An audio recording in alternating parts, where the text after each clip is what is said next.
नमस्कार दोस्तों, मेरा नाम है उज्ज्वल और आप देख रहे हैं माई पाठशाला। एसएससी में स्कैम पे स्कैम उजागर हो रहा है।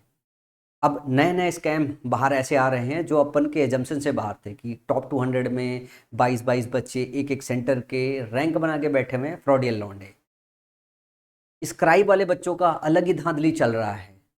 फर्जी लोगों को अपॉइंटमेंट लेटर मिल जा रहा है और हमारे वेंडर की लड़ाई अलग ही लड़ी जा रही है। टीसीएस सही था, उससे लड़ रहे थे कि सिस्टम थोड़ा इंप्रूव हो, लेके चले आए नया वेंडर। नया वेंडर की हालात बड़ा ही खस्त है और इस खस्ता हालात में उन्होंने एक और हाहाकार मचा रखी है, AI enable virgin papers, SSC chairman साहब की जुबान पे। और ये एक मानसिक दबाव बना रहा है सारे बच्चों के ऊपर। तो हम सारे के सारे शिक्षकों और आप बच्चों का एक काम है कि हम इस स्कैम की लड़ाई, सिस्टम को करेक्ट करने की लड़ाई ये जारी रखें। जारी रखने के साथ साथ एक चीज़ ना भूलें जो आप में से बहुत सारे बच्चे भूल रहे होंगे, पढ़ने का और पढ़ाने का काम। अब ये जो मानसिक तनाव नए वेंडर ने अलग अलग वैरायटी के क्वेश्चन पूछ के आपके ऊपर बनाए हैं, तो हम शिक्षकों की जिम्मेदारी है इस तनाव को कम करें। इस तनाव को कम करने का एक ही तरीका है कि करंट वेंडर के हिसाब से जो एआई इनेबल वर्जिन पेपर्स बन रहे हैं उस तरीके के सैंपल पेपर की प्रैक्टिस कर लिया जाए। तो इसमें मैंने अनाउंस किया है कि मैं जब तक एग्ज़ाम आपका हो नहीं जाता, एग्ज़ाम तक मैं आपको AI enable virgin sample mock कराता हूँ। तो आज मैं लेकर आया हूँ सैंपल मॉक 02। इसमें सारे के सारे question difficult, quality wise AI enabled है और अनटस्ड भी है। मतलब आप इसे चेयरमैन साहब की जुबान पे वर्जिन भी बोल सकते हो। जिन बच्चों को अपना मानसिक तनाव कम करना हो वो इस सैंपल पेपर को सही और शिद्दत से फॉलो करें और एग्ज़ाम तक मेरे साथ प्रैक्टिस करके अपने मानसिक तनाव को कम कर सकते हैं। देखो, आपका जो पेपर है, पेपर में ग्रामर के रूल वही आने हैं, वो कैब नए आ सकते हैं, कॉम्प्रिहेंशन का लगभग सेक्शन वही आएगा। थोड़ा ज़्यादा कंफ्यूजिंग सेक्शन हो सकता है अगर पेपर डिफिकल्ट बनाएगा तो। अगर पेपर डिफिकल्ट बनता है और चीटिंग नहीं होती है, और अगर चीटिंग नहीं होती है तो कट ऑफ भी लो जाएगा।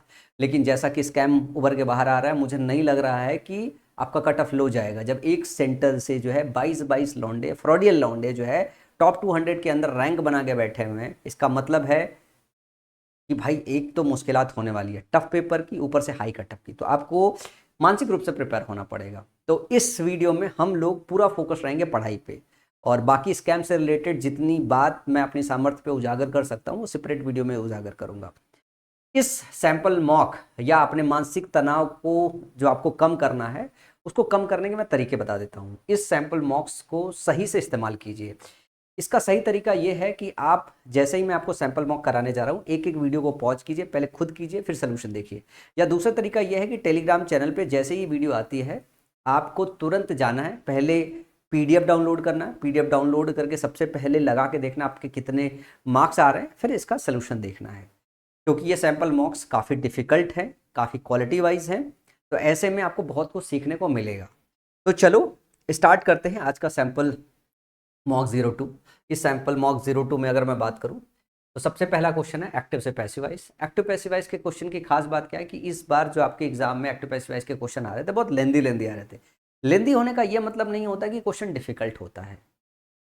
एक्टिव पैसिवाइज के क्वेश्चन सबसे अच्छी तरीके से आप सॉल्व कर सकते हो अगर आप वर्ब को सही से चेक करना जान जाओ। चलो ये क्वेश्चन है, वीडियो को पॉज करो, इसको अटैम्प्ट करो, और मैं आपके स्क्रीन के सामने से हट के आपको ये सैंपल मॉक कराता हूँ ताकि आप आसानी से साथ में साथ देखते हुए जाओ कि आप ये क्वेश्चन कर पा रहे हो या नहीं कर पा रहे हो।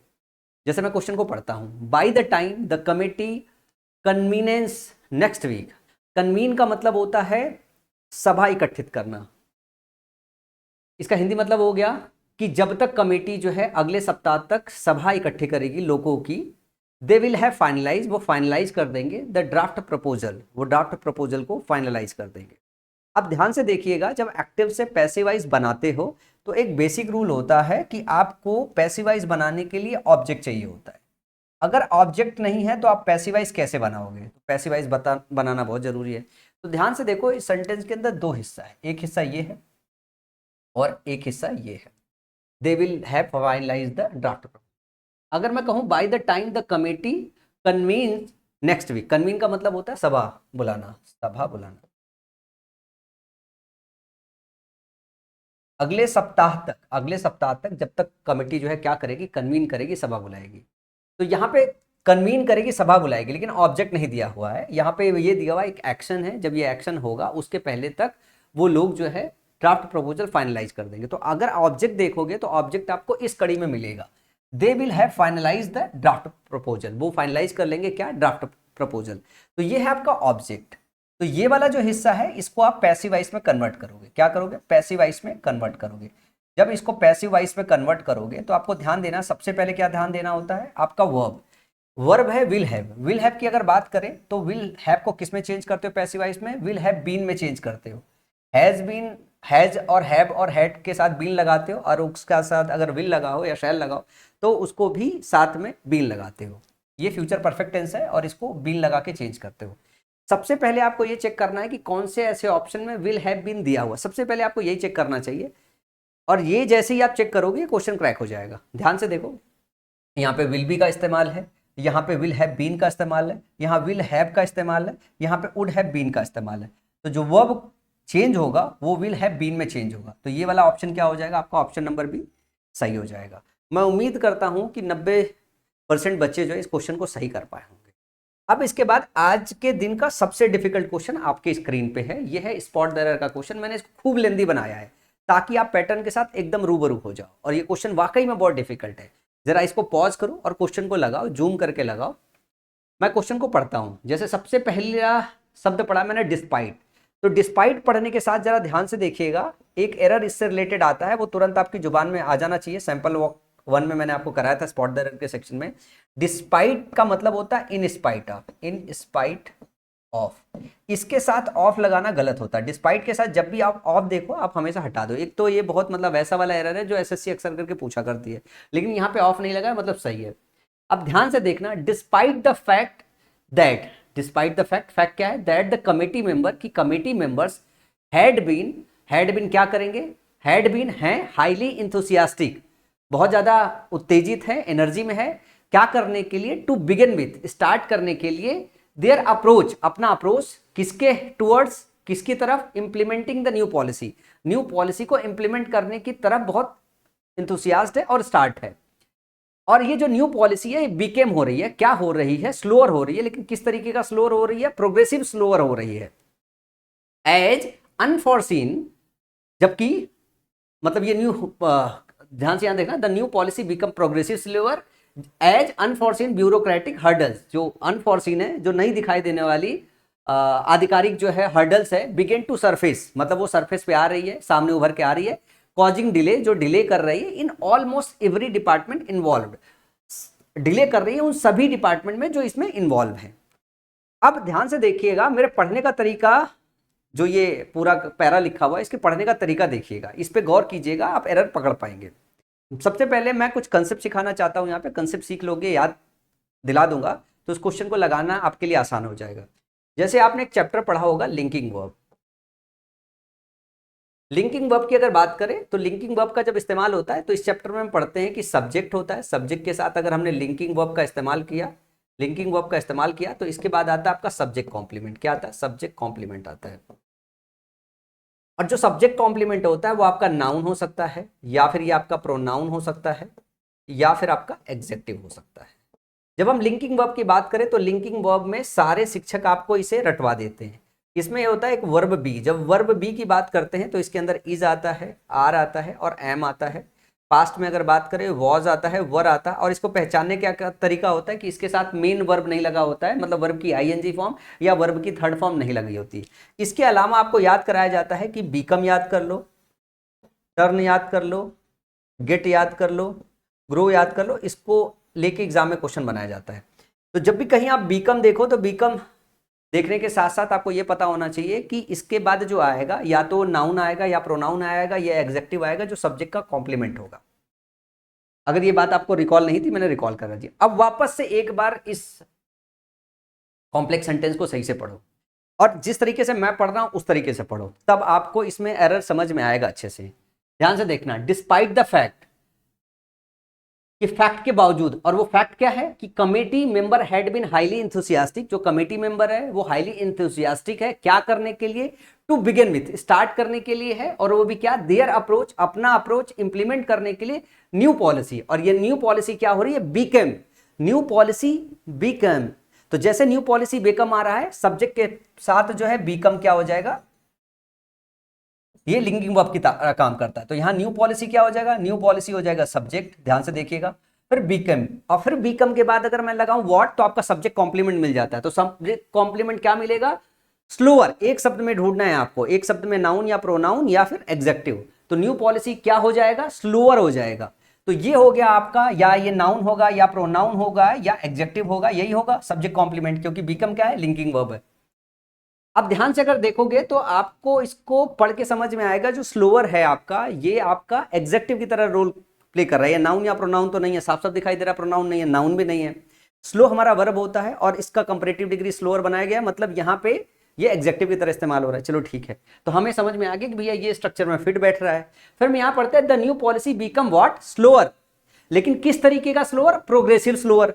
तो यहां पे आपको यह बात समझना है कि जो प्रोग्रेसिव शब्द है ये स्लोअर को मॉडिफाई कर रहा है, और स्लोअर एग्जेक्टिव है। एग्जेक्टिव को मॉडिफाई करने के लिए क्या चाहिए? एग्जेक्टिव को मॉडिफाई करने के लिए हमें चाहिए होता है एडवर्ब, और प्रोग्रेसिव एडवर्ब नहीं है, प्रोग्रेसिवली एडवर्ब होता है। तो यहां पे जो एरर है वो ये है, प्रोग्रेसिवली एडवर्ब होना चाहिए। समझ में आया? ये क्वेश्चन बहुत ही ज्यादा कॉम्प्लेक्स था। अगर आप इस क्वेश्चन को कर नहीं पाए हो, इसका ये मतलब नहीं है कि आप अच्छे बच्चे नहीं हो, आप बहुत अच्छे बच्चे हो। लेकिन ये वाला जो एरर है, मैंने जानबूझ के इस क्वेश्चन को लेंदी बनाया हुआ है ताकि ये छोटी सी चीज आपको दिखाई ना दे। अगर मैं यही सिर्फ इतना ही अगर आपको बना के दे देता, छोटा सा सेंटेंस, आप इसको पकड़ जाते, क्योंकि लिंकिंग वर्ब का चैप्टर आप पढ़ते हो, आप समझ जाते हैं कि यहाँ पे आपको एडवर्ब चाहिए। समझ में आई बात? तो परेशान होने वाली बात नहीं है। इन कॉम्प्लेक्स सेंटेंसेस के माध्यम से हम वापस आपको रिकॉल करा रहे हैं आपके ग्रामर के रूल, ताकि आप अच्छे से ग्रामर के रूल्स को सीख जाओ। चलो आगे चलते हैं। मैंने खूब बढ़िया क्वालिटी वाले क्वेश्चन लिए हैं। अगला जरा इस शब्द को देखो, ठीक है ना? इंट्रांसिजेंट, इस शब्द का क्या बताना है आपको? क्लोजेस्ट मीनिंग बताना है। इंट्रांसिजेंट की मैं मीनिंग बताऊं उसके पहले आपको इस तरीके के क्वेश्चन के ऑप्शंस को घूर के देखना है। अगर ऑप्शंस को घूर के देखोगे तो यहां पे प्लायबल लिखा हुआ है। प्लायबल का मतलब होता है सबमिसिव या लचीला। क्या? लचीला। ये बहुत आम शब्द है, मुझे लगता है कि जिस बच्चे की तैयारी अच्छी होती है ये शब्द उसको याद रहता है। इसका मतलब सबमिसिव या लचीला होता है, जो झुक जाए। दूसरा होता है इल्डिंग और कंप्लायंट। कंप्लायंट का भी मतलब होता है सबमिसिव, या इसको भी आप कह सकते हो लचीला। ये एक दूसरे के क्या है? एक दूसरे के सिनोनिम्स में आते हैं, एक दूसरे के सिनोनिम्स में आते हैं। इल्डिंग का मतलब होता है किसी चीज को पैदा करना या झुक जाना, तो झुक जाने का मतलब हो गया आप सबमिसिव हो, तो ये भी इसका क्या हो जाएगा? सिनोनिम्स में आ जाएगा। ये भी इसका क्या आ जाएगा? सिनोनिम्स में आ जाएगा। तो अगर 4 ऑप्शन दिया हुआ है, 4 ऑप्शन में 3 ऑप्शन आपके सिनोनिम्स है, तो आंख ही बंद करो और जो बचा हुआ ऑप्शन है इसको टिक कर दो। अब अगर बात करें इंट्रांसिजेंट का मतलब क्या होता है? इंट्रांसिजेंट का मतलब होता है अनकॉम्प्रोमाइजिंग जो है थॉट या व्यूज। अगर आपका थॉट या व्यूज इस तरीके का है कि आप अपने थॉट और व्यूज पे टिके हुए हो, कंप्रोमाइज नहीं कर सकते हो, इसका मतलब आप जिद्दी हो, हठी हो। जो आपका मन है सो मन है, जो आपके व्यूज है किसी पे, जो विचार है सो विचार है। तो इंट्रांसिजेंट उसके लिए इस्तेमाल किया जाता है। और स्टबर्न का मतलब जिद्दी होता है, आप हठी होते हो, इसका मतलब जिद्दी या हठी होता है, जिद्दी या हठी होता है। अब ये क्वेश्चन वैसे बहुत डिफिकल्ट था, लेकिन अगर सही मायने में देखो, अगर आप ऑप्शन को सही से एक्सप्लोर करते तो इस क्वेश्चन का जवाब दे जाते। अब अगले सवाल की बात करें, जरा अगले सवाल देखो। अगला सवाल है सेंटेंस इंप्रूवमेंट का। Neither the principal nor the teachers was willing to compromise their decision regarding the examination schedule. अब सब्जेक्ट वर्ब एग्रीमेंट का जब आप चैप्टर पढ़ते हो, सब्जेक्ट वर्ब एग्रीमेंट के चैप्टर में आपको सिखाया जाता है नीदर, और जो नॉर है ये क्या होता है? ये कोरिलेटिव है। नीदर के साथ नॉर आता है, ईदर के साथ और होता है, ईदर के साथ और आता है। अब इसमें जब सब्जेक्ट वर्ब एग्रीमेंट के चैप्टर में पढ़ते हो तो आपको ये बताया जाता है कि जो वर्ब होता है इस केस में, नीदर नॉर के केस में जो वर्ब होता है वो अपने नियरेस्ट सब्जेक्ट के हिसाब से मूव करता है, नियरेस्ट सब्जेक्ट के हिसाब से मूव करता है। तो ध्यान से देखो, neither the principal nor the teachers was willing, तो वर्ब आपका यहाँ पे हेल्पिंग वर्ब, ये किसके हिसाब से मूव करेगा? अपने नियरेस्ट सब्जेक्ट के हिसाब से। नियरेस्ट सब्जेक्ट क्या है? इसके बाजू में टीचर्स लिखा हुआ है, जो कि क्या है? प्लूरल है। अगर ये प्लूरल है तो ये भी क्या होगा? प्लूरल होगा। यहाँ पे क्या हो जाएगा? वर हो जाएगा। दूसरा ध्यान से देखो, इसमें एक चीज और है करेक्ट करना। Neither the principal nor the teachers were willing to compromise their decision regarding the examination schedule. तो यहाँ पे ध्यान से देखो, जो दियर है अपने आप में सही है क्योंकि ये प्लूरल है, सब्जेक्ट आपका ओवरऑल प्लूरल बन रहा है, और अगर ये प्लूरल बन रहा है तो ये भी आपका प्लूरल होगा। अब ऑप्शन जरा ध्यान देखो, वॉज वाले ऑप्शन तो आप काट दो, यहाँ पे बचा हुआ ऑप्शन क्या है? वर है, और यहाँ पे वर है। अब देखो दोनों में क्या चेंज है, एक जगह हिज दिया हुआ है, एक जगह दियर। अगर सब्जेक्ट आपका प्लूरल है तो उसके लिए आने वाला जो पजेसिव एडजेक्टिव होता है वो भी प्लूरल होगा। तो सही ऑप्शन क्या हो जाएगा, ऑप्शन नंबर सी हो जाएगा। ये क्वेश्चन बहुत डिफिकल्ट नहीं था, लेकिन अगर सब्जेक्ट वर्ब एग्रीमेंट का चैप्टर अच्छे से तैयार कर रखा है तो क्वेश्चन आपके लिए मॉडरेट लेवल का क्वेश्चन होगा। अगला क्वेश्चन है पैराजंबल का क्वेश्चन है। पैराजंबल का क्वेश्चन, इसमें ग्रामर बहुत ज्यादा नहीं लगेगा, इसमें आपको सही से सेंटेंस को समझना पड़ेगा, फिर राइट फिट ढूंढना पड़ेगा। मैं इसकी हिंदी मीनिंग थोड़ी समझाता हूं, फिर उसके बाद ये आसानी से आपको समझ में आ जाएगा पैराजंबल। सबसे पहले इसको पॉज करके आप इसको सॉल्व कर लो। सॉल्व करके आप देखो आपका ऑप्शन क्या है। मैं उम्मीद कर रहा हूं आपने इसे सॉल्व कर लिया होगा रोक के। अब अगर बात करते हैं तो इसमें ध्यान से देखना पी ऑप्शन में क्या दिया हुआ है, द एंशिएंट रून्स अट्रैक्ट। सबसे पहले जिन बच्चों को रून्स का मतलब नहीं पता है मैं उनको बता दूं, रून्स का मतलब होता है अवशेष। रून्स का मतलब होता है अवशेष। क्योंकि मैंने इस क्वेश्चन को बनाया है, सेट किया है, तो इस तरीके से सेट किया है कि ग्रामर इसमें सही से लगे ही ना, लेकिन फिर भी मैं आपको अच्छे से समझाता हूं पैराजंबल कैसे करते हैं। The ancient runes attract archaeologist from around the world. जो एंशिएंट रून्स है वो अट्रैक्ट करता है आर्कियोलॉजिस्ट। आर्कियोलॉजिस्ट वो हैं जो ये अवशेषों को पढ़ते हैं। ये वैसे इतिहासकार होते हैं जो पुरानी चीजों को खोदते हैं, उनको पढ़ते हैं, उनकी जानकारी इकट्ठा करते हैं, ठीक है ना। फ्रॉम अराउंड द वर्ल्ड, संसार भर से। आगे लिखा है located deep in the arid desert. Located deep, गहराई में छुपा हुआ है। लोकेटेड है, कहां लोकेटेड है, deep in the arid desert. यहां पे डीप का मतलब गहराई से कम, जो डिजर्ट का मतलब हो गया आपका रेगिस्तान, और रेगिस्तान मतलब आगे एरिड लिखा हुआ है कि किस तरीके का रेगिस्तान है, बंजर। वैसे भी रेगिस्तान बंजर ही होते हैं, तो एरिड का मतलब बारेन होता है, बंजर होता है। तो बंजर रेगिस्तान के गहराई में है, बंजर रेगिस्तान के गहराई में कोई चीज लोकेटेड है। अब क्या लोकेटेड है वो इसके साथ कनेक्ट होगा। ऑफरिंग क्लूज, ऑफर करता है क्लूज टू ए सिविलाइजेशन, उस सिविलाइजेशन का जो लॉन्ग फॉरगेटन है, जो बहुत पहले फॉरगॉट किया जा चुका है, भुलाया जा चुका है। फिर and guarded fiercely by local tribes, जो कि गार्ड किया जाता है बहुत गंदी तरीके से जो लोकल जनजाति हैं उनके द्वारा। तो ध्यान से इसमें देखो, जब बात आती है, मैं ऑप्शन नंबर क्यू को ध्यान से अगर देखूं तो लिखा हुआ लोकेटेड डीप। तो मैं अगर ये पूछूं लोकेटेड व्हाट, क्या लोकेट है, लोकेटेड व्हाट, क्या लोकेटेड है, तो ध्यान से देखो क्या लोकेटेड है, तो जवाब आएगा एंशिएंट रून्स लोकेटेड है। एंशिएंट रून्स लोकेटेड है। अगर मैं इसमें और क्वेश्चन पूछूं लोकेटेड वेयर, तो जवाब आएगा deep in the arid desert. Located what, तो आपके पास जवाब आएगा the ancient runes attracted, ancient runes यहां तक आएगा, इसके आगे की बात आगे हो जाएगी। तो अगर मैं ध्यान से देखूं तो वेयर तो इसके साथ अटैच्ड है, पर इसका जो ऑब्जेक्ट है वो भी आपको बताना है कि क्या जो है, क्या है, लोकेटेड है। तो located deep in the arid desert, और क्या है, the ancient runes attract archaeologist from around the world, ठीक है ना। अब इसके बाद जो क्यू है, इसके साथ जो ऑप्शन सबसे पहले जाएगा वो पी जाएगा, क्योंकि ये जवाब अपने वर्ब का लेके जाएगा। क्या है, लोकेटेड है, क्या लोकेटेड है ये भी बताना है ऑब्जेक्ट के फॉर्म में, ये यहां पे लोकेटेड है, और क्या लोकेटेड है, एंशिएंट रून्स है।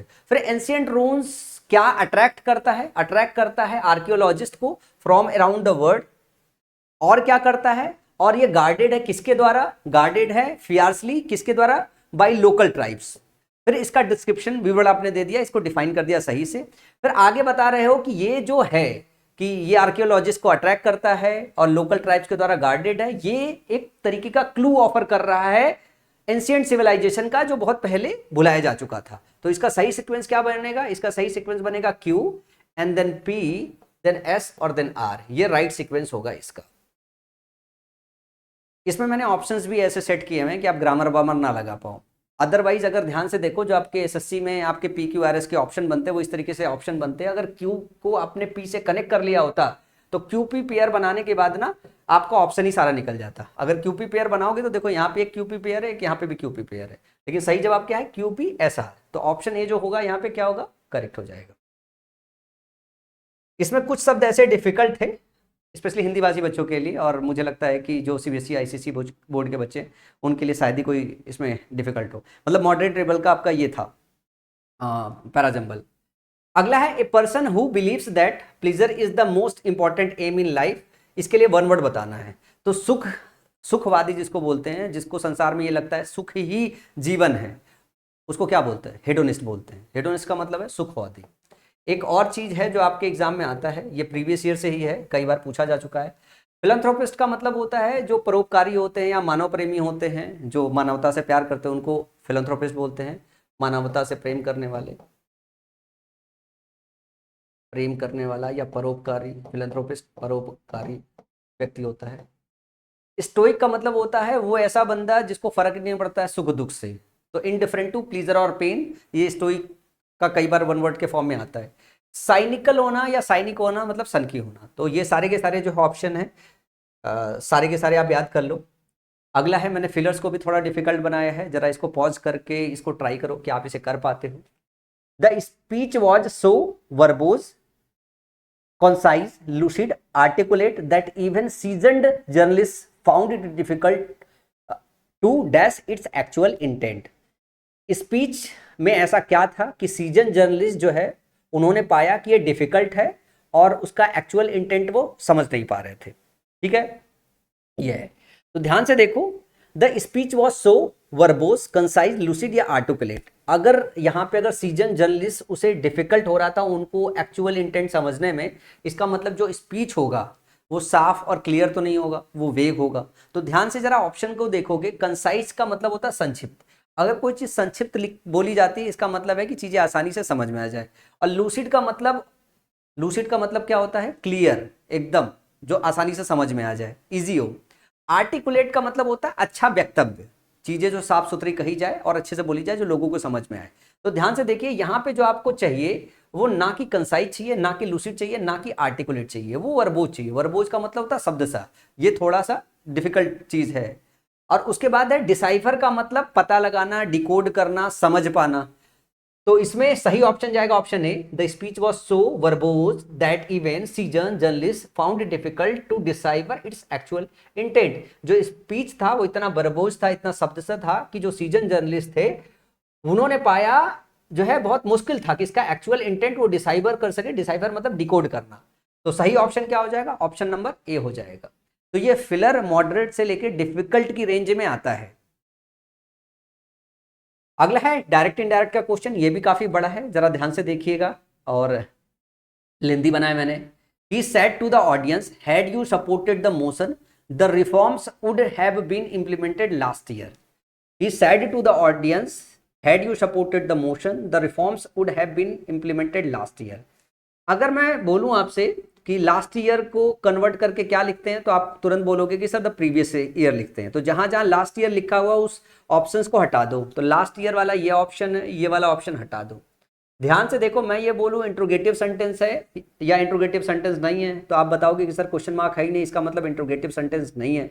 अगर इंट्रोगेटिव सेंटेंस नहीं है तो इफ और वेदर का इस्तेमाल नहीं होता है। ध्यान से देखो, इस ऑप्शन में इफ का इस्तेमाल है, इसका मतलब है कि 3 ऑप्शन एलिमिनेट हो गए, एक ऑप्शन बचा हुआ है बी जो आपका सही है। एक्टिव पैसिवाइज डायरेक्ट इनडायरेक्ट के क्वेश्चन डिफिकल्ट बिल्कुल नहीं होते अगर आपने एक्टिव पैसिवाइज और डायरेक्ट इनडायरेक्ट के रूल्स अच्छे से पढ़ रखे हैं। क्या कर रहा हूं, जो बेसिक रूल है उन्हीं के माध्यम से ऐसा कॉम्प्लेक्स लिखा हुआ डायरेक्ट इनडायरेक्ट सॉल्व कर रहा हूं। आप कोई भी क्वेश्चन मेरे को व्हाट्सअप कर देना जिसको आपको लगाने में दिक्कत हो रही है, चंद सेकंड में आपको बता दूंगा कि ऑप्शन कैसे एलिमिनेट करोगे। कुछ नहीं होता यार, इनमें कुछ नहीं होता, बस ये है कि आपने रूल सही से पढ़ रखा हो। अगर रूल सही से नहीं पढ़ रखा है तो बड़ा दिक्कत है। अगला शब्द है मैग्नानिमस। मैग्नानिमस की स्पेलिंग आपको बतानी है, आसान होती है। MOUS, मैग्नानिमस, इसका मतलब दयालु होता है, दयावान या दयालु होता है।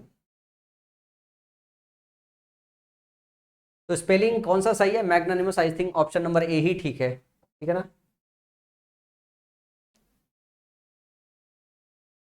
अगला है अपोजिट मीनिंग बताना है यूबिक्विटस का। अच्छा शब्द है यूबिक्विटस।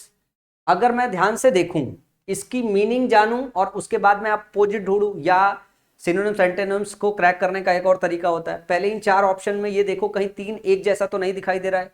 जैसे अगर मैं ओमनी प्रेजेंट की बात करूं तो बहुत वन वर्ड सब्स्टिट्यूशन में रखते हैं, जो सब जगह जो सर्वत्र प्रेजेंट है उसको ओमनी प्रेजेंट बोलते हैं।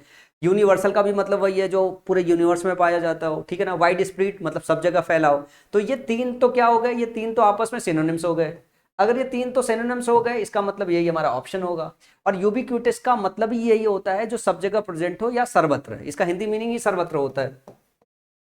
गॉड इज यूबिक्विटस, भगवान हर जगह प्रेजेंट है। इसका अपोजिट बताना है तो रेयर। अगले क्वेश्चन की बात करें, अगला क्वेश्चन है सेंटेंस इंप्रूवमेंट का। ये क्वेश्चन भी बहुत अच्छा है सेंटेंस इंप्रूवमेंट का, जरा ध्यान से इसको पॉज करके इसको सॉल्व कीजिए। The panel decided to adjourn the meeting, panel ने डिसाइड किया मीटिंग को एडजर्न करने का, विच दे थॉट, जिसको उन्होंने सोचा, वुड अदरवाइज वो अदरवाइज होगा, क्या होगा, रन करेगा, far too much longer than it should have been, मतलब ज्यादा देर तक चलेगा, जितना उसको चलना चाहिए उससे ज्यादा देर तक चलेगा। अब इस सेंटेंस को इंप्रूव करना है। पहला ऑप्शन दिया हुआ है फॉर टू लॉन्गर देन। मैं आपको एक रूल बताता हूं, जब आप फॉर का इस्तेमाल करते हो और साथ में टू का इस्तेमाल करते हो तो इसके साथ लॉन्ग का इस्तेमाल किया जाता है, ये सही होता है, और लॉन्गर लगाना गलत होता है। तो ये ऑप्शन नंबर ए इस कंसेप्ट के थ्रू एलिमिनेट कर दो। फिर उसके बाद बात आते हैं ऑप्शन नंबर बी पे, फॉर लॉन्गर देन। फॉर के साथ लॉन्गर लगा सकते हो, लेकिन फॉर के साथ जब टू लगाते हो तब आप लॉन्ग इस्तेमाल करते हो, लॉन्गर इस्तेमाल नहीं करते हो।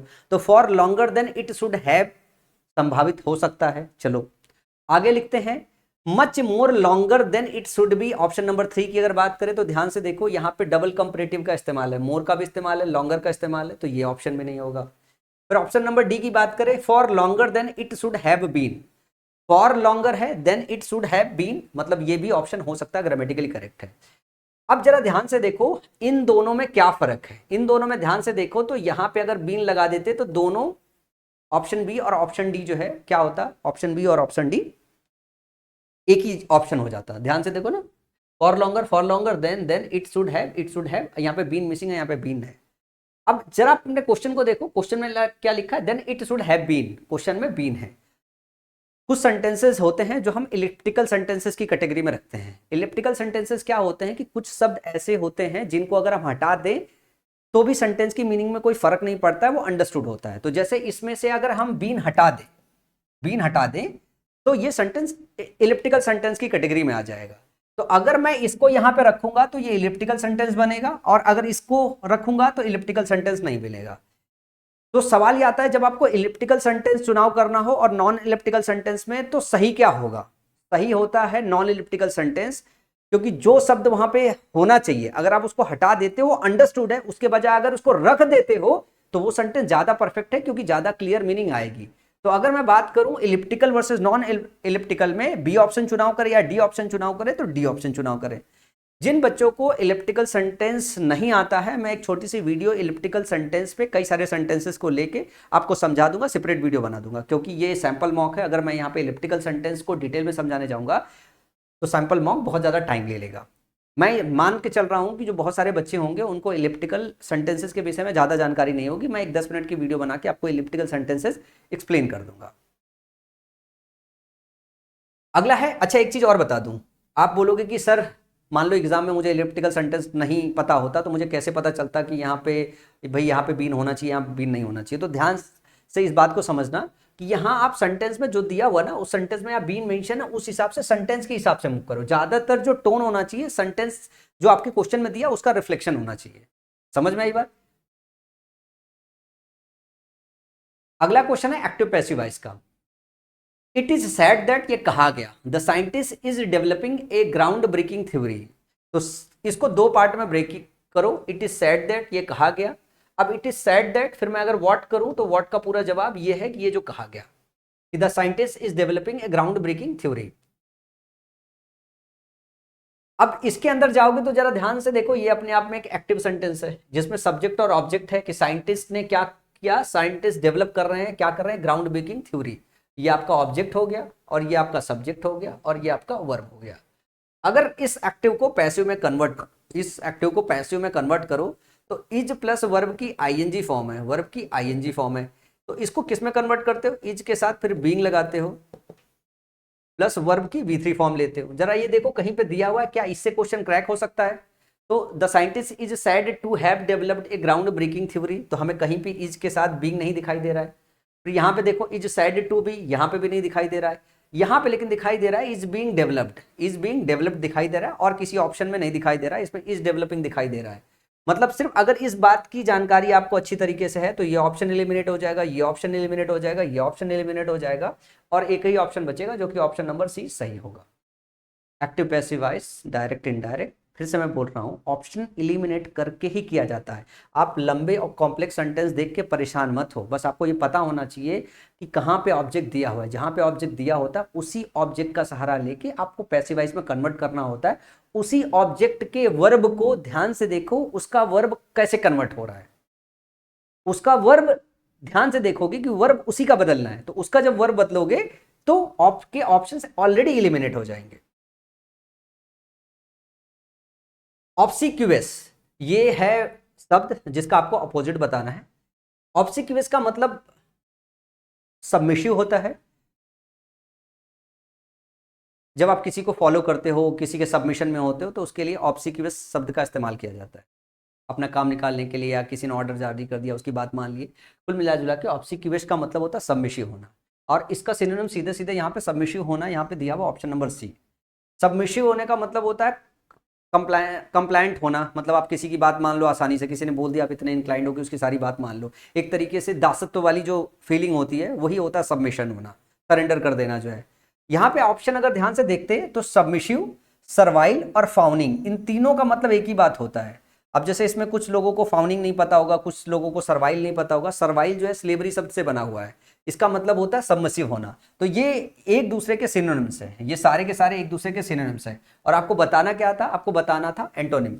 डोमिनियरिंग का मतलब होता है डोमिनेट करना, मतलब आप सबमिशिव ना होना, आप डोमिनेट करना, आप अपनी बात मनवाना बल्कि दूसरे की बात मानने से।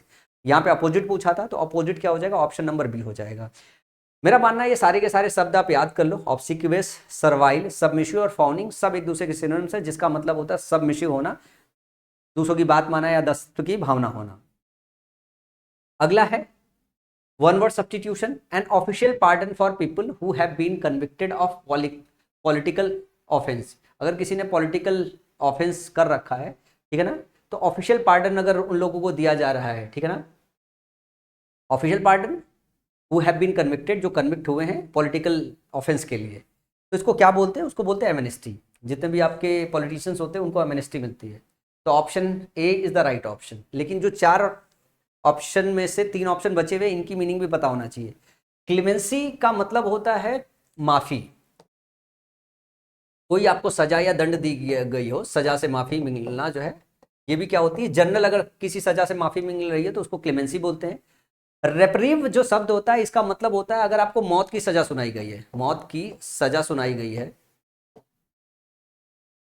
और ये मौत की सजा जो है आपकी नल कर दी जाए, हटा दी जाए, इस पे विराम कर दिया जाए, तो आपको रिप्रीव मिलता है। तो मौत की सजा में अगर आपको छूट मिल रही है, उस पर विराम लगाया जा रहा है, या मौत की सजा माफ कर दी जा रही है, तो आपको रिप्रीव मिलता है। अगला है एक्विटल। एक्विटल का मतलब होता है मुक्ति। किसी को पनिश करने के बजाय उसको एक्विट कर दिया जा रहा है, सजा से मुक्ति बात होती है। एक्विटल इसके लिए आता है, जनरल शब्द है, समझ में है।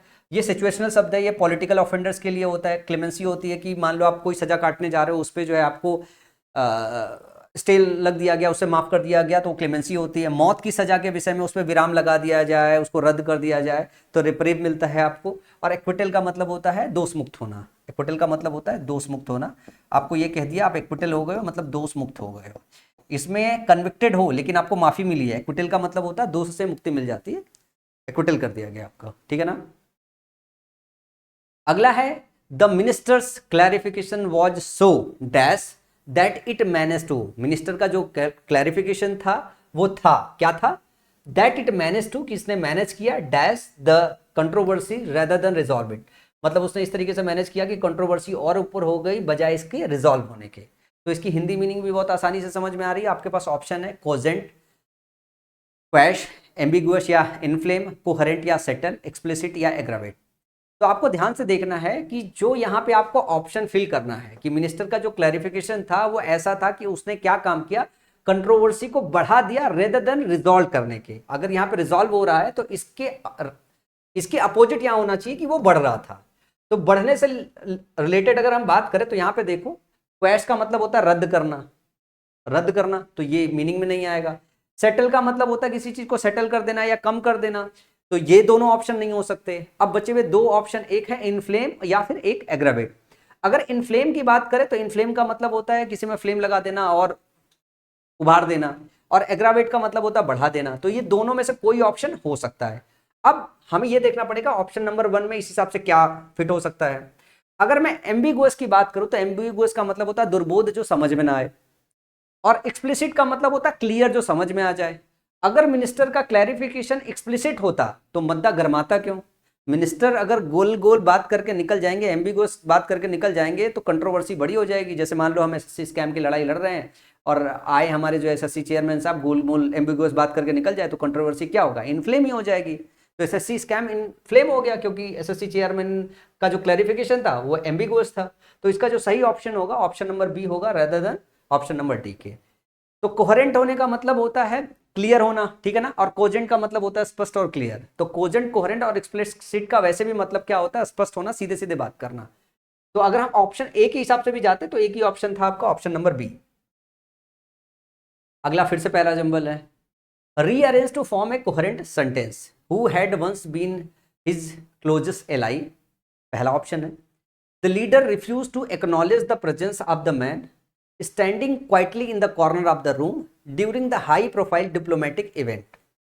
इसमें कुछ चीजें हैं जो मैं आपको सिखाऊंगा, ग्रामेटिकली भी सिखाऊंगा, और सेंटेंस, जब कॉम्प्लेक्स सेंटेंस फॉर्म किया जाता है तो सेंटेंस फॉर्म करने के अपने तरीके भी होते हैं। जैसे मैं अगर ऑप्शन नंबर पी को ध्यान से देखूं तो यहां पे लिखा हुआ हु हैड, तो हु क्या है आपका रिलेटिव प्रोनाउन है, हु आपका रिलेटिव प्रोनाउन है। तो रिलेटिव प्रोनाउन क्या होगा, रिलेटिव प्रोनाउन जो है अपने पहले अपना एंटीसीडेंट लेगा। क्या लेगा, अपने पहले अपना एंटीसीडेंट। और एंटीसीडेंट की बात करें क्योंकि ये हु है और हु का मतलब ये पर्सन के लिए आता है, ये पर्सन के लिए आता है। तो जो यहां पे जुड़ेगा, जो यहां पे जुड़ेगा वो नाउन होना चाहिए, और वो भी कैसा होना चाहिए, पर्सन होना चाहिए, वो भी पर्सन होना चाहिए। तो हु का एंटीसीडेंट यहां पे पर्सन होना चाहिए। इसका मतलब जो तीनों सेंटेंस हमारे पास एंड हो रहे हैं वो किससे एंड होना चाहिए, वो पर्सन से एंड होना चाहिए। यहां पे लिखा है द मैन, ये हो सकता है। यहां पे लिखा है द रूम, ये नॉन लिविंग है। यहां पे लिखा है इवेंट, तो द रूम और इवेंट के लिए हु इस्तेमाल नहीं होता, किसके लिए इस्तेमाल होता है, द मैन के लिए इस्तेमाल होता है। इसका मतलब है क्यू और पी ऐसे जोड़ा बनाएगा। क्यू पी को अगर ऐसा हमने जोड़ा बना लिया तो हमारे पास ऑप्शन देखो कौन कौन सा बचेगा। क्यू और पी एक साथ रखना है तो ये क्यू पी एक साथ है नहीं, यहां पे क्यू पी है और यहां पे क्यू पी है। चलो बात हो गई। लिखा है standing quietly in the corner of the room. अब ध्यान से आपको देखना है, standing quietly in the corner of the room, stand कर रहा है quietly in the corner of the room. ये वाला ऑप्शन तभी आएगा जब आप एक बात ये बताओगे, ध्यान से देखना, क्यूपी आपने जोड़े में लगा दिया है। अब बात हो रही है standing quietly in the corner of the room, बैठे हुए रूम में, रूम के कॉर्नर में बैठ शांति से बैठा हुआ कोई बंदा जिसकी बात हो रही है। या तो इसको कोट करके आगे की बात कर लो, ठीक है ना, या तो इसको बाद में लगा लो, दो ही ऑप्शन होता है। तो ध्यान से देखो ये आया किसके लिए है, the leader refuse to acknowledge, leader ने रिफ्यूज किया एक्नॉलेज करने से the presence of the man, किसी आदमी का presence, who had once been his closest ally, जो थोड़े समय पहले उसका क्या था, क्लोजेस्ट एलाई का मतलब मित्र था, उसको पहचानने से, एक्नॉलेज करने से मना कर गया। और वो कहां पे स्टैंड कर रहा था, standing quietly in the corner of the room, मतलब ये द मैन के लिए आया है कि वो कहां पे स्टैंड कर रहा था, quietly in the corner of the room. तो एक तो आपके पास ऑप्शन है कि क्यू के बाद, पी के बाद आप ये जो आर है वो आर यहां पे लगा दो। आर यहां पे लगा दोगे तो आपके पास बचा हुआ ऑप्शन ये है, during the high profile diplomatic event. किस दौरान, हाई प्रोफाइल डिप्लोमेटिक इवेंट के दौरान ऐसा है तो एस यहां पे भी लगा सकते हो। ये भी ग्रामेटिकली आपका एकदम करेक्ट सेंटेंस बनेगा। क्या बनेगा, ग्रामेटिकली एकदम करेक्ट सेंटेंस बनेगा, ठीक है, ग्रामेटिकली करेक्ट सेंटेंस बनेगा। लेकिन एक बात आपको ध्यान रखना है कि ये किसी फंक्शन के दौरान, किसी इवेंट के दौरान कोट किया जा रहा है कि ऐसा चीज हुआ। तो जब बात ये होता है ना कि किसी फंक्शन के दौरान और कोई फॉर्मल गैदरिंग हो रही हो तो सबसे पहले हम इवेंट को मेंशन करते हैं और फिर इवेंट के दौरान जो चीज हुआ है फिर उस चीज को मेंशन करते हैं। तो अगर मैं बात करूं जो एस है, एस पहले आएगा बाद में आएगा, तो एस पहले आएगा फिर बाकी के ऑप्शन आएंगे, क्योंकि इवेंट जब फॉर्मल की बात होती है तो पहले हम इवेंट को कोट करते हैं फिर उस दौरान हुई घटनाओं को कोट करते हैं। तो during the high profile diplomatic event, ठीक है ना, the leader refuse to acknowledge the presence of the man who had once been his closest ally standing quietly in the corner of the room is the right option. तो होगा क्या, S होगा, then Q होगा, then P होगा, then finally जो है R होगा, P और आर होगा। S Q P R is the right option और ऑप्शन नंबर बी आपका सही हो जाएगा। समझ में आया, तो this is the right option. Question number 17 देखते हैं। क्वेश्चन नंबर 17 है, choose the word closest in meaning to sagacious. Sagacious का मतलब होता है वाइज होना, सगासियस का मतलब होता है वाइज होना। और बुद्धिमान होना, ये ऑप्शन बी में सीधा सीधा दिया हुआ है। मैंने जब इसको याद किया था तो मुझे ना, जब भी मैं सगासिया शब्द पढ़ता था मुझे साधु की याद आती थी, तो उससे मुझे हमेशा याद रखा बुद्धिमान लोग बहुत वाइज होते हैं। तो फुलिश, इम्पल्सिव और नाइव। नाइव का मतलब ये होता है कि जो बिल्कुल बेचारा वाला नहीं होता है, बिल्कुल नया नया है, मतलब ऐसा नेव टाइप का है, जिसको हम सरल सीधा साधा बोल सकते हैं। नेव का मतलब सीधा साधा हो गया। इम्पल्सिव का मतलब ये हो गया कि मोमेंटरी, जो क्षणिक रिएक्ट करता है वो इम्पल्सिव हो गया। और फुलिश का मतलब मूर्ख। अगला है स्पॉट द एरर के सेक्शन में, hardly had the session began. जब हम हार्डली का इस्तेमाल करते हैं तो हम हमेशा एक बात देखते हैं कि इन्वर्जन इस्तेमाल है कि नहीं, अगर ये स्टार्ट में होता है तो ध्यान से देखो, हार्डली के साथ हैड का इस्तेमाल किया गया है, मतलब इन्वर्जन है, यहाँ पे गलती नहीं है। दूसरा, हार्डली के साथ हम देखते हैं कि व्हेन का इस्तेमाल किया है, गया है कि नहीं है। तो ध्यान से देखो, hardly had the session began when the opposition leader, तो इसके साथ व्हेन भी इस्तेमाल किया गया है। हैड के साथ वर्ब की थर्ड फॉर्म भी इस्तेमाल की गई है, ये सब कुछ सही चल रहा है। Hardly had the session began, जैसे ही सेशन स्टार्ट हुआ था, मुश्किल से ही सेशन स्टार्ट हुआ था, जब अपोजिशन लीडर्स ने क्या किया, स्टूड अप, खड़े हो गए। तो ध्यान से देखो, अपोजिशन लीडर स्टूड अप, यहां पे किसका इस्तेमाल हो गया, V2 का। वो खड़े हुए एंड बिगन शाउटिंग स्लोगन्स, उन्होंने स्लोगन्स शाउट करना स्टार्ट कर दिया। अब ध्यान से देखो, ये V3 होता है, ये क्या होता है, V3, बिगिन, बिगिन और बिगन होता है, ये V3 है, इसका जो V2 होता है वो बिगन होता है।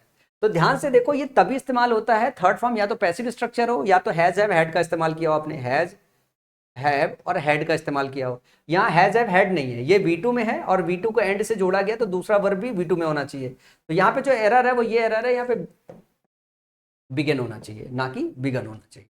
अच्छा क्वेश्चन ये भी था, बहुत क्वालिटी क्वेश्चन बनाया था मैंने। अगला है identify the correctly spelled word, sacrilegious. Sacrilegious का मतलब होता है कि आप पवित्र चीजों का अपमान कर रहे हो। तो इसमें आपको ध्यान रखना होता है, सैक्री सबसे पहले याद कर सकते हो, सैक्री, फिर लीजियस, इसको ऐसे याद कर सकते हो, सैक्रिलीजियस। इसका मतलब होता है पवित्र चीजों का अपमान करना, पवित्र चीजों का अपमान करना, अपमान करना।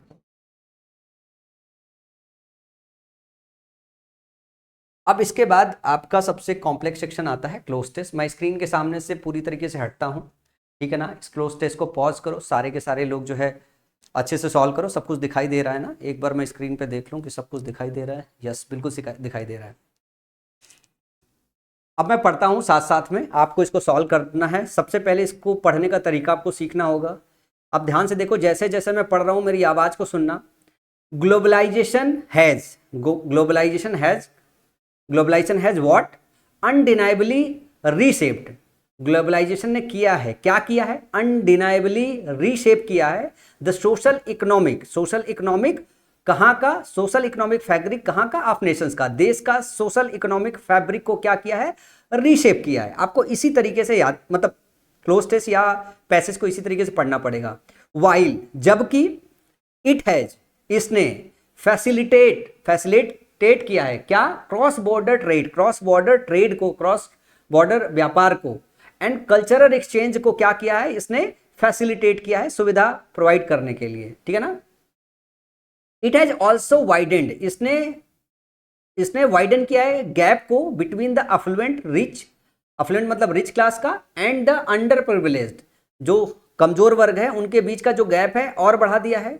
द कॉन्स्टेंट डैश, कॉन्स्टेंट में क्या है, डिमांड, परस्यूट, सर्च या रेस फॉर कॉम्पिटेटिवनेस। कॉन्स्टेंट है, परस्यूट, डिमांड या सर्च या रेस, ये देखेंगे क्या है, कॉम्पिटेटिवनेस की, जिसने विवश किया है, कंपेल किया है कॉरपोरेशंस को, क्या करने के लिए, टू कट कॉस्ट, कॉस्ट को कट करने के लिए, often at the expense of, ठीक है ना, प्रायः किस एक्सपेंस पर, फेयर वेज और वर्किंग कंडीशन को कट करने के एक्सपेंस पे जो है फैसिलिटेट किया है, कंपेल किया है, विवश किया है। मोर एवर, यद्यपि द इन्फ्लक्स ऑफ, इन्फ्लक्स मतलब अंदर आना, ऑफ मल्टीनेशनल कारपोरेशंस, मल्टीनेशनल कारपोरेशन के आने की वजह से, कैन हुआ है, क्या हुआ है, इनविगोरेट हुआ है, स्टिफल हुआ है, ब्लॉस्टर हुआ है या कंसोलिडेट हुआ है लोकल इंडस्ट्रीज। फिर उसके बाद बात करें अनेबल टू कंपीट, जो कि कंपीट नहीं कर पा रहा है with global giant, global giant के साथ। क्रिटिक्स आर्गू कर रहे हैं, क्या आर्गू कर रहे हैं, दैट ग्लोबलाइजेशन प्रमोट कर रहा है क्या, कल्चरल रीनेसेंस को कर रहा है, हेगेमनी को कर रहा है, होमोजेनाइजेशन को कर रहा है, या रिसर्जेंस को कर रहा है। वेयर यूनिक ट्रेडिशंस, जबकि जहां की unique traditions and language face extension, जो यूनिक ट्रेडिशन और लैंग्वेज है वो एक्सटेंशन की तरफ जा रहे हैं। हाउएवर, यद्यपि, प्रोपोनेंट्स का मतलब समर्थक, मेंटेन कर रहे हैं दैट इट इंकरेजेस, ये इंकरेज कर रहे हैं क्या, आइसोलेशन, इंटीग्रेशन, सेग्रेशन या फ्रेगमेंटेशन एंड इंटरडिपेंडेंस, और इंटरडिपेंडेंस को फॉस्टरिंग ग्लोबल पीस, ग्लोबल जो कि फॉस्टर कर रहे हैं ग्लोबल पीस को। Striking a balance between economic growth, जो कि स्ट्राइक कर रहे हैं बैलेंस को, इकोनॉमिक ग्रोथ को और कल्चरल प्रिजर्वेशन को। दस remain A dash challenge for policy maker world wide. जब आप इसको क्लोज टेस्ट को या पैसेज को थोड़ा क्वेश्चन आंसर के फॉर्म में पढ़ना चालू करेंगे तो आपके जवाब थोड़े आसान हो जाएंगे। अब अगर इस पैसेज को देखोगे तो मेनली आपको ग्लोबलाइजेशन के प्रॉस एंड कॉन्स को थोड़ा चर्चा किया गया है, ग्लोबलाइजेशन के प्रॉस एंड कॉन्स को चर्चा किया गया है। क्योंकि ये पैसेज नहीं है तो यहाँ पे टोन वोन आपको नहीं बताना है, ऑथर क्या सोच रहा है या राइटर क्या सोच रहा है ये आपको नहीं बताना है, आपको फिलर्स फिल करना है। अगर मैं यहाँ पे बात करूं सिर्फ इस वाले सेक्शन से कि जो कांस्टेंट है, कांस्टेंट डिमांड है या कांस्टेंट परस्यूट होता है, तो डिमांड किसी चीज का होता है। हम डिमांड का इस्तेमाल कब करते हैं, डिमांड का मतलब होता है मांग। तो यहाँ पे किसी चीज के मांग की बात हो रही, कॉम्पिटिटिवनेस की क्या मांग होती है, कोई कॉम्पिटिटिवनेस की मांग नहीं करता है, तो डिमांड यहाँ पे फिट ही कॉन्टेक्स्ट में नहीं बैठेगा। डिमांड अपनी जरूरत की चीजों को मांगते हैं, कॉम्पिटिटिवनेस कभी डिमांड में नहीं होता है भैया। उसके बाद परस्यूट का मतलब होता है किसी चीज को फॉलो करना, ठीक है ना, हम अपने कैरियर को परस्यू करते हैं, उसकी तरफ मूव करते हैं। कॉम्पिटिटिवनेस को कोई परस्यू नहीं करना चाहता है, तो यहाँ पे pursuit is the right fit, ये राइट फिट नहीं हो सकता। फिर अगर हम बात करें कॉम्पिटिटिवनेस को क्या सर्च करते हैं, सर्च और डिस्कवरी, कॉम्पिटिटिवनेस को कोई सर्च नहीं करता है लेकिन कॉम्पिटिटिवनेस की रेस लगाता है। तो यहाँ पे क्या हो जाएगा, the constant race for competitiveness, जो कांस्टेंट रेस है, जो भागा दौड़ी है कॉम्पिटिटिवनेस की, वो क्या कर रहा है, कंपेल कर रहा है। कंपेल करने का मतलब विवश कर रहा है कॉर्पोरेशंस को टू कट कॉस्ट, कॉस्ट को कट करने का। तो पहले का ऑप्शन डी हो जाएगा। Often at the expense of fair wages, मतलब फेयर वेज और वर्किंग कंडीशन को और घटिया करके उस एक्सपेंस पे जो है क्या हो रहा है, जो रेस चल रही है कॉम्पिटिटिवनेस की वो चल रही है। आगे लिखा है more ever the influx, multinational corporation के इनफ्लक्स की वजह से, आने की वजह से, मल्टीनेशनल, मैं एक बार फोन साइलेंट कर लूं, कब से बजे जा रहा है, मल्टीनेशनल कारपोरेशन के इनफ्लक्स की वजह से क्या हो रहा है, लोकल जो इंडस्ट्रीज है वो इनविगोरेट हो रही है, स्टिफल हो रही है, ब्लॉस्टर हो रही है, कंसोलिडेट हो रही है। अगर मैं इनविगोरेट की बात करें तो किसी चीज को जब आप इनविगोरेट करते हो तो उसकी तरक्की में पार्टिसिपेट करते हो। आप जब कोई चीज इनविगोरेट होती है तो ऊर्जावान होती है। तो यहाँ पे जब मल्टीनेशनल जो है कारपोरेशन आ रही है तो जो लोकल इंडस्ट्री हो रही है, ध्यान से पैसेज को पढ़ोगे तो बढ़ नहीं हो रही है, क्या हो रही है, खराब हो रही है, ये कंपीट नहीं कर पा रही है ग्लोबल जाइंट के साथ। तो यहाँ पे जो शब्द चाहिए वो निगेटिव शब्द चाहिए। तो इनविगोरेट जो होता है पॉजिटिव शब्द होता है जिसमें किसी चीज को एनर्जाइज किया जाता है, उसको ऊर्जा प्रदान की जाती है। ब्लॉस्टर का मतलब भी होता है किसी को सपोर्ट और समर्थन करना, ठीक है ना। कंसोलिडेट का मतलब होता है किसी चीज को एकत्रित करके यूनिटी फॉर्म करना। तो ये तीन के तीनों शब्द जो है पॉजिटिव शब्द है। यहाँ पे एक्चुअली चाहिए निगेटिव शब्द कि मल्टी कॉर्पोरेशन के आने की वजह से जो लोकल इंडस्ट्रीज है उनका क्या हो रहा है, उनका जो स्टिफल हो रहा है। स्टिफल होने का मतलब है किसी चीज का बैठ जाना, खराब हो जाना, बर्बाद हो जाना, कमजोर पड़ जाना, छिड़ हो जाना। तो option B is the right option होगा यहाँ पे। फिर ध्यान से आगे देखना, क्रिटिक्स आर्गू करते हैं ग्लोबलाइजेशन का जो प्रमोट करता है कल्चरल रिनेसेंस जो होता है, इसका मतलब था पुनर्जागरण। एक 14वीं सदी के काल को जो है पुनर्जागरण का काल बोलते हैं। तो जो ग्लोबलाइजेशन है वो क्या प्रमोट करता है, जो कल्चर होती है हमारी, कल्चरल जो है पुनर्जागरण नहीं होती है। तो इसका रिनेसेंस से कोई लेना देना नहीं है। इसमें हम जब कोई एरा मेंशन करते हैं तब इसका जिक्र करते हैं। हेगेमनी का मतलब होता है किसी एक कंट्री का या पर्सन का दूसरी कंट्री पे या दूसरे लोगों पे जो है एक तरीके से प्रभुत्व स्थापित होना। तो यहाँ पे कल्चरल हेगेमनी का कोई मतलब नहीं बनेगा। यहाँ पे क्रिटिक्स क्या है, क्रिटिक्स आर्गू कर रहे हैं जो ग्लोबलाइजेशन होता है वो क्या कर रहा है, प्रमोट कर रहा है कल्चरल होमोजेनाइजेशन का। रिसर्जेंस का मतलब होता है उत्थान, ठीक है ना, इसका मतलब होता है उत्थान। तो यहाँ पे जो जब ग्लोबलाइजेशन होता है तो होमोजेनाइजेशन होता है। होमोजेनाइजेशन का मतलब होता है एक दूसरे से घुल मिल जाते हैं, एक तरीके से हो जाते हैं। तो क्रिटिक्स ग्लोबलाइजेशन के पहले कॉन्स बताए गए हैं, फिर यहाँ पे थोड़ा प्रॉस बताया जा रहा है कि ग्लोबलाइजेशन की वजह से क्या होता है, कल्चरल जो है होमोजेनाइजेशन हो जाता है, आपस में मिक्सिंग हो जाती है। तो यहाँ पे इसका जो राइट ऑप्शन होगा ऑप्शन नंबर सी होगा। फिर उसके बाद आगे देखेंगे वेयर यूनिक ट्रेडिशन, जहां पे यूनिक ट्रेडिशन और लैंग्वेज क्या कर रहे हैं, एक्सटेंशन फेस कर रहे हैं। मतलब जब कल्चरल ग्लोबलाइजेशन हो रहा है तो उसका एक आउटकम जो है वो ये हो रहा है कि जो यूनिक ट्रेडिशंस हैं, जो लैंग्वेजेज है वो एक्सटेंट हो रहे हैं। एक्सटेंट होने का मतलब है लुप्त हो रहे हैं। जबकि प्रोपोनेंट्स जो है, जो समर्थक है, वो मेंटेन करते हैं दैट कि क्या हो रहा है, इट इनकरेजेस, ये इनकरेज करता है। जब हम इनकरेज की बात कर रहे हैं मतलब ये पॉजिटिव वर्ड है, तो जो ऑप्शन में आना चाहिए वो भी पॉजिटिव आना चाहिए। आइसोलेशन की बात करें, इंटीग्रेशन की बात करें, सिगरेशन की बात करें, फ्रेगमेंटेशन की बात करें, तो सिगरेशन का मतलब पृथक्कीकरण होता है, मतलब चीजों को अलग करना होता है। ये निगेटिव वर्ड है जब आप किसी चीज को अलग कर रहे होते हो। तो फ्रेगमेंट में बांटना, ये भी अलग करने का ही बात हो गया, तो ये और ये एक दूसरे के सिनोनिम हो गया। आइसोलेशन का मतलब किसी चीज को आइसोलेट करना, ये भी नेगेटिव वर्ड हो गया। लेकिन यहाँ पे इंटीग्रेशन का मतलब हो गया किसी चीज को अपने में इंटीग्रेट करना, तो वो क्या कर रहे हैं, इंकरेज कर रहे हैं इंटीग्रेशन को। तो इसका सही ऑप्शन हो जाएगा ऑप्शन नंबर बी हो जाएगा। इसके बाद अगर मैं बात करूं, and interdependence fostering global peace, striking a balance between economic growth and cultural preservation, मतलब इकोनॉमिक ग्रोथ तो करना है, साथ में कल्चरल प्रिजर्वेशन करना है, उसको भी बचा के रखना है। दज रिमेन्स, रिमेन्स हो सकता है ए, किस तरीके का, ध्यान से देखना, ऑप्शन जरा से यहां से हटा दो मैं, हाँ, पेरेनिलियर है, इफेमेरल है, ट्रिवियल है, ऑब्सोल्यूट। ऑब्सोल्यूट जो अब प्रचलन में नहीं है। तो यहां पे अगर हम ध्यान से देखें क्या कर रहा है, फॉस्टरिंग ग्लोबल पीस, स्ट्राइकिंग है बैलेंस, बैलेंस बनाना है किसमें, इकोनॉमिक ग्रोथ में, कल्चरल प्रिजर्वेशन में, और इस तरीके से ये रिमेन होगा a, challenge for policy maker world wide, ये चैलेंज होगा पॉलिसी मेकर के लिए। तो पेरेनियल का मतलब होता है, मैं आपको बता दूं, सदाबहार होना या कंटिन्यूअल होना, मतलब जो लगातार जारी है। इफेमेरल का मतलब होता है शॉर्ट लिव्ड होना, और ऑब्सोलीट का मतलब खत्म, ट्रिवियल का मतलब तुच्छ होना।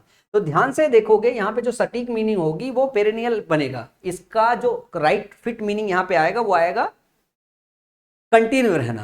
तो यहाँ पे हमारी मीनिंग क्या बैठेगी, मीनिंग ये बैठेगी हमारी कि जो बैलेंस है, स्ट्राइकिंग है बैलेंस बिटवीन इकोनॉमिक ग्रोथ में और कल्चरल प्रिजर्वेशन में बैलेंस बनाते चलना है। दज रिमेन्स, ये रिमेन रहेगा क्या, एक पेरेनियल चैलेंज, मतलब बना हुआ चैलेंज बना रहेगा पॉलिसी मेकर के बीच में वर्ल्ड वाइड। तो जो सही ऑप्शन हो जाएगा इसका ऑप्शन नंबर ए हो जाएगा। अब जैसे मान लो ये क्लोज टेस्ट अपन सॉल्व कर रहे थे, तो इस क्लोज टेस्ट में अपने को बस इस बात का ध्यान रखना है कि जब क्लोज टेस्ट आप पढ़ते हो थोड़ा सा क्वेश्चन आंसर के फॉर्म में पढ़ना चालू कर लो, कि सब्जेक्ट क्या दिया हुआ है, ऑब्जेक्ट क्या दिया हुआ है, और इसके जो क्या कहते हैं एग्जेक्टिव्स है, जो मॉडिफायर्स है वो क्या दिए हुए हैं। तो जब इस फॉर्म में क्लोज टेस्ट या पैसेज पढ़ना स्टार्ट करोगे, ये सीखना पड़ेगा, मतलब मेरे लिए भी बहुत मुश्किल काम था, लेकिन जैसे ही इस फॉर्मेट में आप क्लोज टेस्ट या पैसेज पढ़ना चालू करोगे तो आप जवाब देना सीख जाओगे और आपको मीनिंग बहुत आसानी से समझ में आने लगेगी। मतलब अगर मैं सही मायने बताऊं, 1-2 साल पहले जब मैं क्लोज टेस्ट या पैसेज पढ़ाने आना होता था तो मैं अवॉइड करता था कि मैं ग्रामर बहुत अच्छा पढ़ा लेता हूं, वोकैब अच्छा पढ़ा लेता हूं, लेकिन क्लोज टेस्ट और पैसेज पढ़ाना थोड़ा ज़्यादा मुश्किल काम है। लेकिन मैंने इसे सीखा, इससे समझना सीखा कि क्लोज टेस्ट और पैसेज को पढ़ते कैसे। जब मुझे समझ में आया कि पैसेज को सब्जेक्ट, ऑब्जेक्ट और मॉडिफायर के स्ट्रक्चर में स्लो रीड करना स्टार्ट करना पड़ेगा, तब मुझे समझ में आया कि पूरी पिक्चर तो क्लियर कट दिखाई दे रही है। आपको लगातार मेरे साथ अगले सारे सैंपल पेपर्स में बने रहना पड़ेगा। मैं धीरे धीरे करके आपको ये सब सिखा दूंगा, अगर स्पेशली आप हिंदी भाषी बच्चे हो तो। और आज के दिन का आखिरी क्वेश्चन है, she said to her assistant prepare the document and submit them before the deadline. She said to her assistant, उसने अपने असिस्टेंट से कहा प्रिपेयर करो क्या, डॉक्यूमेंट, और सबमिट उनको कर दो डेडलाइन से पहले। तो जैसे आप इस चीज को ध्यान से पढ़ोगे, प्रिपेयर द डॉक्यूमेंट्स, तो आपको कमांड नजर आएगा। जब कमांड नजर आने की बात आती है तो हमें समझ में आती है इंपरेटिव सेंटेंस है। इंपरेटिव सेंटेंस में अगर हमें वर्ब पता है तो आपको पता है जब इसको इनडायरेक्ट में कन्वर्ट करते हो तो 2+V1 इन्फिनिटी फॉर्म का इस्तेमाल करते हो। एक तो आपको ये देखना है कि प्रिपेयर द डॉक्यूमेंट, जहां पे लिखा हुआ है to prepare the document and submit them before the deadline, ये होना चाहिए। दूसरा, अगर मैं सेड टू की बात करूं तो ये डिपेंड करता है, सेड टू को टोल्ड में बदलते हैं, सेड टू को ऑर्डर में बदलते हैं, सेड टू को रिक्वेस्ट में बदलते हैं। तो यहाँ पे प्रिपेयर द डॉक्यूमेंट ना पूरी तरीके से ऑर्डर दिखाई दे रहा है, ना पूरी तरीके से रिक्वेस्ट दिखाई दे रहा है। आप यूं कह सकते हो सेड टू को अगर टोल्ड में बदल दो तो ओके ओके समझ में आ रहा है। यहाँ पे मतलब बहुत एग्रेसिव ऑर्डर नहीं है, बहुत पोलाइट रिक्वेस्ट नहीं है कि आप यहाँ पे जो है रिक्वेस्टेड टू लगाओ या फिर ऑर्डर्ड टू लगाओ। सिंपल भाषा में कहा जा रहा है कि डॉक प्रिपेयर कर लो और इसको सबमिट कर दो। तो यहाँ मतलब कुछ वैसा ऑर्डर टाइप का नहीं दिख रहा है, तो सेड टू को टोल्ड में भी बदल दो, इसका मतलब है कि वो ग्रामेटिकली फिट हो जाएगा।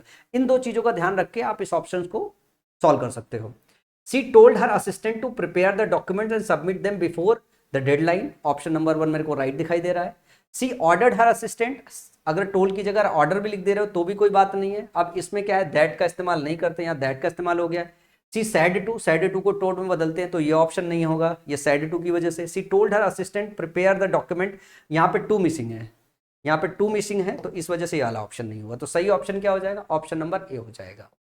आप नीचे मुझे कमेंट सेक्शन में लिख के दो बातें बताइए कि आपके 25 क्वेश्चन में से कितने क्वेश्चन सही हुए हैं। अगर कोई बच्चा 21 या 22 क्वेश्चन जो है इसमें अगर 21 या 22 क्वेश्चन सही 25 में कर ले गया, इसका मतलब है बच्चे की तैयारी ठीक है, आपको करंट पैटर्न के हिसाब से डरने की जरूरत नहीं है। 20 के ऊपर भी अगर आप करके चले आए हो, 20 के ऊपर अगर आप 25 में करके आए हो, इसका मतलब ठीक है आपकी तैयारी। 4-5 क्वेश्चन गलत होने के चांसेस है, पेपर इस तरीके का सेट हुआ था। और स्टिल आप सही बताइएगा कि ये पेपर आपको हार्ड लगा है, स्टिल इजी लगा है, इससे और ज़्यादा डिफिकल्ट पेपर की प्रैक्टिस करना चाहते हो तो उसकी भी प्रैक्टिस करा दूंगा। अभी बहुत सारे पेपर की प्रैक्टिस कराना है, कुछ पेपर मैं इसी डिफिकल्टी लेवल का सेट करूंगा और सारे पेपर बिल्कुल अलग होंगे, बिल्कुल क्वेश्चंस नए होंगे और बहुत सारे वेरिएशन जो है इन मॉक टेस्ट में देखने को आपको मिल जाएगा। तो आज की इस वीडियो में इतना ही रहने देते हैं। अगली वीडियो कल रात को फिर से वापस 10 बजे मिलेगी। तब तक अपना ध्यान रखिए और मन से पढ़ाई करते रहिए, और हो सके तो बाकी दोस्तों के साथ भी जो थोड़े डिप्रेस हो उनको इन्वाइट कीजिएगा कि मेरे साथ इस मॉक टेस्ट की प्रैक्टिस कर सके। तो मिलते हैं अगली क्लास में, तब तक के लिए अपना ध्यान रखिए।